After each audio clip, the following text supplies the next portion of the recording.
You think you know someone, your partner, your best friend, the love of your life. But what happens when the person you trust most tears your world apart? This is a story about betrayal, not just the kind that shatters a marriage, but the kind that forces you to rethink everything you thought you knew about love, trust, and yourself. It's about resilience, taking control when everything feels lost, and finding justice in the most unexpected ways. Stay with me, because what starts as heartbreak transforms into a journey of redemption and an ending you won't see coming.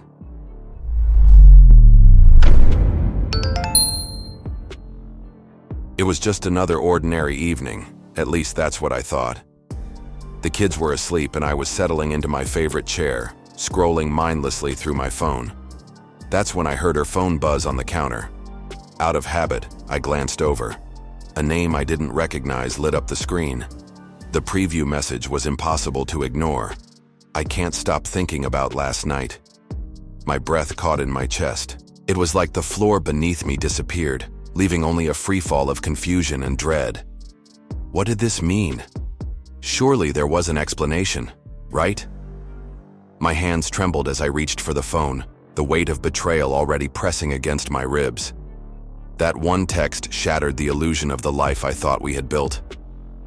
I read it again, hoping I'd misinterpreted it. But no, there was no denying the implication. My mind raced, each thought sharper and crueler than the last. How could she? Was this real? Or had I slipped into some twisted nightmare? As I put the phone down, memories flashed through my mind. Family dinners, vacations, quiet Sunday mornings. All of it felt tainted now, like it had been stolen by some stranger I hadn't seen creeping into our lives. I wanted answers, but I also dreaded hearing them. The betrayal was too raw, too jagged to confront just yet. Instead, I sat there in stunned silence, letting the gravity of the moment crush me under its weight. I couldn't stay still for long, though. Adrenaline surged, and I found myself pacing the room. Questions swirled like a storm in my head. Who was he? How long had this been going on? And most of all, why? Every shared glance, every whispered laugh between us suddenly felt counterfeit. I couldn't shake the image of that message from my mind. It played on a loop, louder and more mocking with every pass. But amidst the chaos, a new thought started to form, a flicker of determination. This wasn't just about me. It was about what came next. Shock doesn't even begin to describe what I felt in the hours after seeing that message. My world had tilted on its axis, leaving me scrambling for balance. I tried to brush it off as a misunderstanding, but denial was a thin shield against the truth that was staring me in the face. As I lay in bed that night, pretending to sleep, the memories of her odd behaviors began clicking into place like a sinister puzzle. The late-night work calls, the subtle change in her perfume, the guarded way she held her phone. It was all there, hiding in plain sight. The signs had been screaming at me, but I'd been too blind to hear them. I replayed conversations we'd had, dissecting her words, searching for any hint of deception. The way she laughed at something on her phone but never shared the joke. The dinners that turned into silent scrolling on her part, claiming exhaustion. And yet, I'd trusted her completely. It wasn't just the betrayal that hurt. It was the realization that I had been so thoroughly deceived. A part of me still clung to the hope that I was overthinking it, that there was an innocent explanation for everything. But deep down, I already knew the truth. I could feel it, gnawing at the edges of my sanity. By morning, I felt hollow. The sun rose like it did every other day, but for me, nothing was the same. I watched her move around the house, smiling at the kids, humming to herself as if nothing had changed, except everything had. My chest tightened every time I saw her phone, that little device that now felt like Pandora's box. I knew I couldn't confront her yet. I wasn't ready, but I also couldn't ignore what I'd seen. The weight of the secret was unbearable, but I realized I needed to carry it a little longer. It was no longer about the betrayal alone. It was about what I was going to do about it. We weren't perfect, but who is? We had weathered our fair share of storms together, from money troubles to endless sleepless nights with the kids. Back then, it felt like we were a team, like we could take on anything as long as we had each other. I'd sacrificed so much to build the life we shared. When she wanted to go back to work after years at home, I supported her without question. I juggled extra shifts, gave up my weekends, and told myself it was all worth it. Her career took off faster than either of us expected, and I was proud of her, proud of us. Or so I thought. But looking back now, I can't help but wonder if I missed something. Had I been too focused on keeping us afloat to notice the cracks forming beneath the surface? I used to marvel at how she handled everything with grace, how she made juggling work and family look so effortless. Maybe that was part of the problem. While I was breaking my back to be her biggest supporter, she had quietly shifted her focus elsewhere. Was it the long hours apart? Or had her success given her the confidence to start something she didn't think she needed to hide? The irony wasn't lost on me. I had poured my energy into helping her rebuild her career, only to realize it might have come at the cost of our marriage. I wasn't angry about the sacrifices I'd made. I was angry about how she'd chosen to repay them. Yet, sitting there with these thoughts swirling in my mind, I felt something else creeping in. Determination. Our life together, our family. It had been a house built with my hands. If someone was going to burn it down, I wasn't about to let it happen without a fight. It didn't take long for me to realize that I couldn't afford to act impulsively. I had too much to lose: my kids, my home, my stability. Confronting her in a fit of anger might give me a fleeting sense of satisfaction, but what then? The fallout could spiral out of control, leaving me with nothing but regret. No, if I wanted to protect what mattered most, I needed a plan. A careful, deliberate strategy that would turn the odds in my favor. I wasn't just thinking about revenge, I was thinking about survival. At first, it felt like walking a tightrope.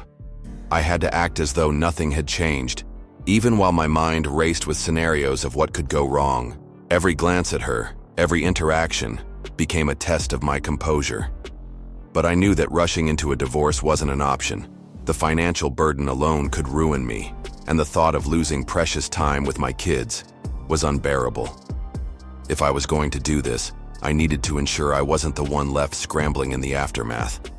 I needed time to prepare, time to make sure the ground beneath me was solid before I made my move. It was in those quiet, sleepless nights that the outline of a plan began to form. If she thought she had control of the narrative, I'd let her believe it, for now. I started laying the groundwork, researching my options, and gathering the pieces I'd need to flip the script when the moment was right. This wasn't just about punishing her betrayal, it was about taking back the power I'd lost. And while I didn't know exactly how it would play out yet, I felt the faintest flicker of something I hadn't felt in days: hope. Anne wasn't someone I'd ever imagined confiding in, but life has a funny way of putting the right people in your path when you need them most. She was a co-worker, someone I'd always thought of as sharp and no-nonsense, but nothing more than an office acquaintance. That changed when she caught me staring blankly at my screen one afternoon, clearly drowning in my own thoughts. "Rough day?" she asked, and something in her voice, genuine, understanding, made the words spill out before I could stop myself. I told her everything, and instead of pity or judgment, she offered perspective. Anne had been through it herself. Her ex-husband's betrayal had left her shattered, but she spoke of it now with a calm certainty that I envied. "If you don't like the hand you're dealt, change the deck," she told me one day over coffee. That phrase stuck with me. Anne didn't just listen, she challenged me. She made me see that I wasn't powerless, that I could take control of a situation that felt so hopeless. She became a sounding board for my ideas, a steady presence in a time when everything else felt chaotic. Her support wasn't just emotional, it was practical. Anne had a knack for strategy, and together we started brainstorming ways to turn the tide in my favor. She made me realize that my best chance at reclaiming my life wasn't in confrontation, but in calculated action. Every conversation with her left me feeling a little stronger, a little clearer about what I needed to do. For the first time since it all began, I felt like I had an ally in this fight, and deep down, I knew this was just the beginning. I realized that if I wanted to reshape the future, I had to start at home. My kids deserved more than the distracted, preoccupied version of me they'd been getting. So, I made a conscious decision to be present, to show up for them in ways I hadn't before. I began rearranging my work schedule to pick them up from school, help with their homework, and sit with them at dinner without glancing at my phone. Their laughter, their stories, their simple joys, they became my anchor. In their eyes, I saw a version of myself that I wanted to reclaim. It wasn't just about spending time, it was about creating a foundation. I immersed myself in their routines, making memories that I knew would matter in the long run. Dance recitals, soccer games, bedtime stories. Each moment strengthened my bond with them and my role in their lives. My presence wasn't just noticed, it was welcomed. And as their trust in me deepened, so did my resolve.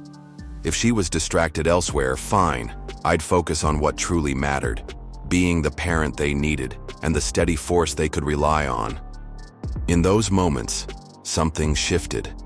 It wasn't just about strategy anymore. It was about building a life where I didn't feel like I was merely surviving. Slowly but surely, I started to feel like I was reclaiming not just my role in the family, but also a piece of myself that had been buried under years of compromises. I could see the first glimmers of what this new chapter might look like. A life where I wasn't defined by betrayal, but by how I rose from it. Her ambition had always been one of the things I admired about her. So when she started talking about pursuing a master's degree, I played the role of the supportive husband to perfection. I encouraged her, even offering to take on extra responsibilities at home to make it easier for her to focus on her studies. She seemed grateful, almost touched by my willingness to help. But deep down, I knew what I was doing. The more she invested in her career and her new goals, the more leverage I quietly gained. Every decision I made was another step in a plan she didn't even realize existed. I watched her pour herself into her classes, her job, and her me time, believing she had it all under control. What she didn't see was how her growing distance from our family only worked in my favor. I became the one the kids turned to for everything. The forgotten lunch, the scraped knee, the school project left until the last minute. It was exhausting, sure, but it also strengthened my position. She was too preoccupied to notice that I was no longer just a supportive partner. I was becoming the backbone of the household, quietly shifting the balance in my favor. It was a delicate dance, supporting her while subtly solidifying my own foundation. I made sure to stay just within the lines of what could be considered genuine kindness. But each time she thanked me for being so understanding, I couldn't help but feel a quiet satisfaction. She thought she was taking control of her future, but what she didn't realize was that I was doing the same, only my plan didn't include her. It wasn't time to make my move yet, but I could feel the pieces falling into place. 3 years is a long time to play the part, but I knew the wait would be worth it. By the time I was ready to make my move, everything was perfectly aligned. She came home one evening, tired but glowing from her latest career success. I waited until she was sitting comfortably before I said the words I'd been rehearsing in my head for weeks. "I think we need a divorce." Her face froze, a mixture of shock and confusion flashing across it. I kept my voice calm, steady, almost emotionless. This wasn't the moment for anger. It was the moment for control. Her protests came quickly. Denial, defensiveness, then bargaining. But when I slid the folder of evidence across the table, her words faltered. Text messages, call logs, receipts, all carefully collected over years of quiet observation. I'd known for so long, but seeing her face as she realized it was all out in the open was a moment I'll never forget. Still, I didn't gloat. I simply stated the facts, made it clear that I wasn't interested in a fight, and laid out my terms. It wasn't about vengeance. It was about ensuring that I walked away on my terms, with everything I'd worked so hard to protect. The silence that followed felt almost surreal. For once, she didn't have a response, no quick excuse or clever retort. I had anticipated every move, every argument she might make, and had prepared for it all. This was no longer a partnership. It was a negotiation, and I was holding all the cards. As I stood to leave the room, I felt a strange mix of emotions: relief, sadness, but also a sense of closure. This chapter of my life was ending, but the next one was finally within reach. The fallout was swift and brutal. Once the divorce became public knowledge, the cracks in her carefully curated image began to show. Friends who had once admired her career success now whispered behind her back. The story of her betrayal spread faster than I could have imagined, leaving her socially isolated. Even her family, once her staunchest supporters, seemed to keep their distance. It was painful to watch in a way, but I couldn't ignore the sense of poetic justice. She had gambled with our life, and now she was paying the price. The children, though, were the ones who truly felt the shift. They started asking questions, piecing together fragments of conversations, and realizing the truth in their own way. The bond I had worked so hard to strengthen over the years now stood in stark contrast to the growing distance between them and their mother. She tried to explain, to win back their affection, but the trust was gone. Every effort she made seemed to fall flat, leaving her more frustrated and isolated than before. It was heartbreaking, but I reminded myself that this was her doing, not mine.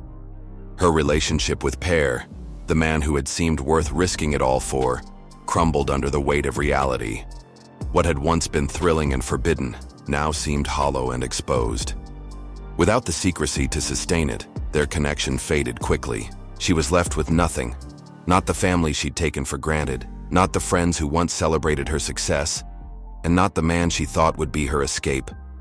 And though part of me felt vindicated, another part felt an odd kind of pity. She had made her choices, and now she had to live with them. In the months following the divorce, I focused on rebuilding, not just my life, but myself. Anne became more than a confidant. She became my partner in every sense of the word. Her strength and perspective helped me navigate the emotional aftermath, reminding me that the betrayal didn't define me. Together we created a home filled with warmth, laughter, and a sense of stability the kids hadn't known in years. Slowly but surely, I began to feel whole again. The pain didn't vanish entirely, but it dulled, replaced by a quiet sense of accomplishment. Career-wise, I made strides I hadn't thought possible. Without the weight of the past dragging me down, I pursued opportunities that allowed me to grow and provide for my family. It felt good to take control of my future, knowing that every step I took was one of progress. The kids thrived too, adjusting to the new normal with resilience that made me proud. They saw me as their rock, the one who had stayed steady when everything else fell apart. It wasn't just justice for me, it was justice for them too. Looking back, it wasn't just about winning or proving a point.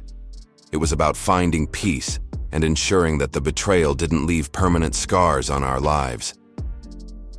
Anne and I built something from the ashes, something stronger and more honest than anything I'd known before. Life didn't just return to normal, it became better, more intentional. And while the memory of what happened will always linger, it no longer defines me. It's just a chapter in a much larger story, one that I've finally taken control of. Keep watching our stories by clicking on one of the videos that appear on the screen, and don't forget to subscribe to the channel and turn on notifications to be alerted about new videos. See you next time.